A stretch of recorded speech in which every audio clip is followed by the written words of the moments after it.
மெதுவாக நிற்கும்.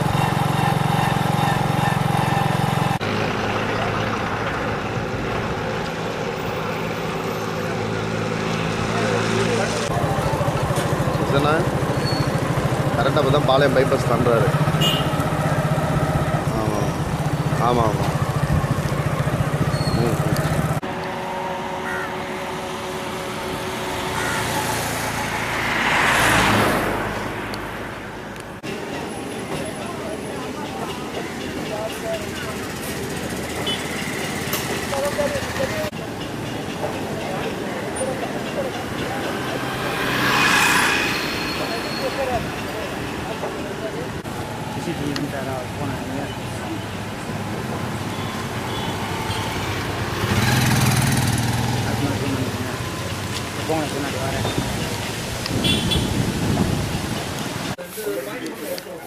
டெய்லி பண்ணுறீங்களா? அதை பார்த்து இது என்ன இப்போ இன்னைக்கு மட்டும் எப்படி நேரம்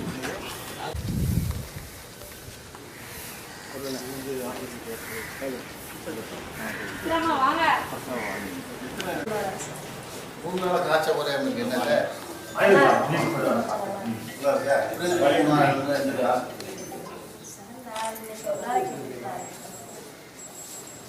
நாளைக்கு குறைங்களா?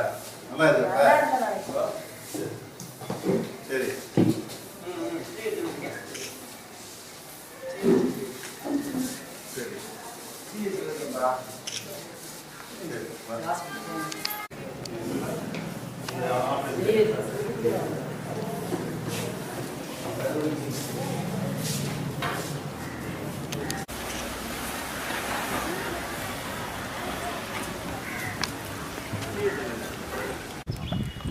மரமெல்லாம் எப்போ வச்சுங்க?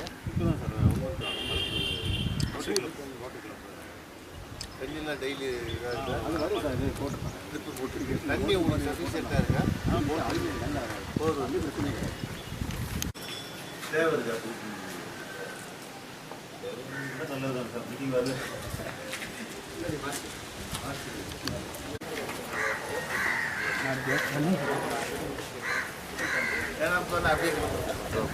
நேற்று கூட ஒரு டீம் ஆர்ப்பாட்டம்லாம் பண்ணாங்க. இல்லை அதுக்கு தான் நான் வந்து பார்த்தேன். உண்மையிலே நல்ல ஹாஸ்பிட்டலு சின்னமனூர் சிஹெச்சை வந்து நல்லா மெயின்டைன் பண்ணுறாங்க. சுத்தமாக இருக்குது, பாராட்டக்கூடிய விஷயம். இந்த போஸ்ட்மார்ட்டம் பண்ணுறதுல 2 அசிஸ்டண்ட் தேவைப்படுது, 2 ஸ்வீப்பர் பட்டலன்ற செய்தியை டாக்டர் சொன்னாங்க. இப்பயே நம்ம மாண்புமிகு மக்கள் நல்வாழ்வுத்துறை அமைச்சர்கிட்ட பேசி உண்மையிலே இந்த ஹெல்த் டிபார்ட்மெண்ட்டை நல்லா ரன் பண்ணிக்கிட்டு இருக்காரு அமைச்சர். சொன்ன உடனே சின்னமனூர் ஜிஹெச்சுக்கு அந்த 2 பணியும் உடனே போட்டு தர்றேன், நல்ல வழியாக பண்ணி தர்றேன்னு ஒரு உத்தரவாதம் கொடுத்துருக்காரு. உண்மையிலே நல்லா போகுது, மக்கள் சந்தோஷமாக இருக்காங்க. ஆமாம், ஒரு 3.5 கோடிக்கு புது கட்டடம் ஒன்று வருது நம்ம ஜிஹெச்சுக்கு, நல்லா பின்னாடி வருது. ஒரு 7.5 ஏக்கரில் அருமையான மருத்துவமனை சின்னமனூர் இவ்வளவு வசதியோடு இருக்குதுன்னு சொன்னால் உண்மையிலே நல்ல இடம். அதுக்கு தகுந்த மாதிரி நம்ம தமிழ்நாடு அரசும் மருத்துவமனைக்கு தேவையான கூடுதல் கட்டடத்துக்கு 3.5 கோடி ஒதுக்கி இப்போ கட்ட போகிறாங்க.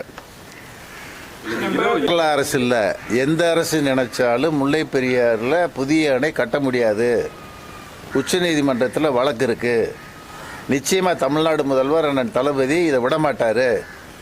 வழக்கை தொடுத்து பேபி டேமை பலப்படுத்துறதுக்கு உண்டான வேலையை நாங்கள் பண்ணிக்கிட்டு இருக்கோம். தமிழ்நாடு அரசு இந்த டேமை வந்து எக்காலத்திலையும் பழுதுபடக்கூடாதுன்னு சொல்லி 5 மாவட்ட விவசாயிகளுடைய நலனை கருதி மாண்புமிகு தமிழ்நாடு முதல்வர் அண்ணன் தளபதி அந்த பேபி டேமை பலப்படுத்துறதுக்கு உண்டான வேலையில் இருக்கார். புதிய அணை கேரள அரசால் கட்ட முடியாது.